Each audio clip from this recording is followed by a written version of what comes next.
Today we're going to talk about fixing bad habits in your technique. Everything from finger independence issues to excessive muscle tension to extra picking hand motions to unwanted string noise, all of that good or not so good stuff. The first thing to do when you become aware of any bad habit in your playing is to simply calm down. Just relax and calm down. That's right, calm down. I don't care how many bad habits you have in your playing or how severe you think they are. There's no bad habit so bad that you can't fix it. It's a relatively simple process to follow to fix any bad habit. I'm going to walk you through all the steps here in a bit. And once you start following them, you'll see that bad habits begin to melt away one practice session at a time. Before you can fix any bad habit though, you need to be really crystal clear on a couple of terms. So first, let me ask you, what is guitar technique?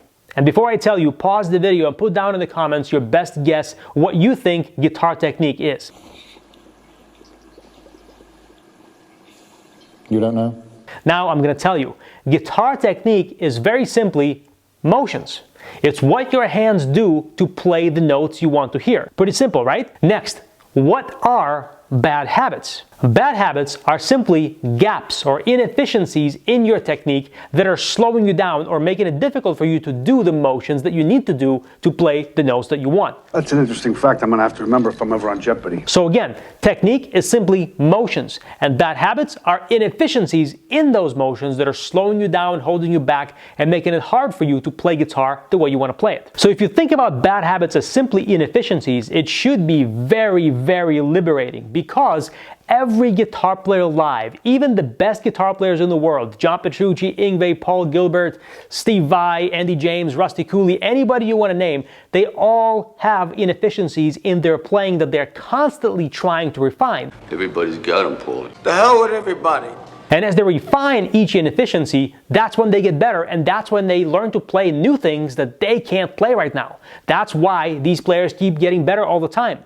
And as you fix your inefficiencies in your playing, you are going to get better all the time. It doesn't matter if you're not at their level yet. All it means is you have your inefficiencies in your playing, they have theirs. You just focus on what you need to do, and as you plug these leaks, these inefficiencies in your technique one at a time, you will get to their level someday too. Okay, so you're feeling calmer about the whole thing. You know that bad habits are just inefficiencies. How do you fix the inefficiencies? What's the process? This is where you have to get really, really detailed, concrete, and specific. So it's not enough to just say, oh, my picking hand isn't very accurate.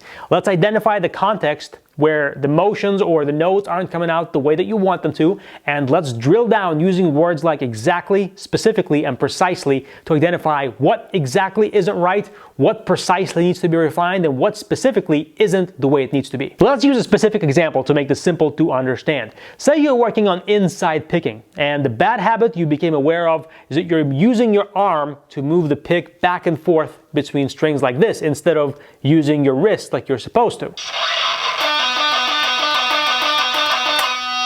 So you identified the bad habit. You know you need to untrain this motion and train this motion. How do you do it? You need to know what exactly is the opposite of the bad habit. This is the key next step. Get clear on what the opposite motion of the bad habit is. So if your bad habit is moving the pick with the arm and with the elbow, the opposite is going to be moving it from the wrist. When you move from the wrist doing inside picking, you have a lot more speed and a lot more efficiency, and you can do this a lot more consistently. So now you know what the bad habit is, we know what the opposite of the bad habit is. How do you switch between the two? How do you make the new habit the permanent part of your playing? You need to find the fastest tempo where you can do the motion the right way. And here's where many guitarists often screw it up. As I talked about in my other video on why slow guitar practice often doesn't work, slow is a very relative concept. So sometimes slowing down to do the new motion the right way can only mean slowing down by like 20 beats per minute. So if you're working on inside picking and your top speed with it is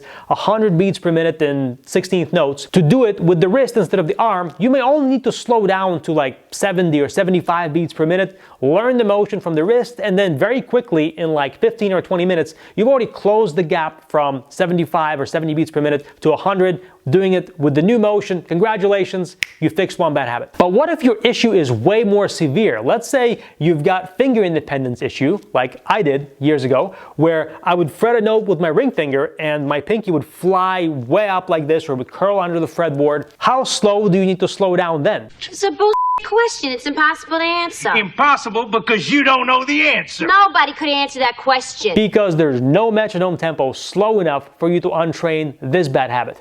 You need to forget about practicing with the metronome, and you get to the point where you don't even focus on playing in time, and you're just focused on the raw, fundamental motion of doing something with your finger that you've never practiced doing before. Get that finger out of your ear. You don't know where that finger's been.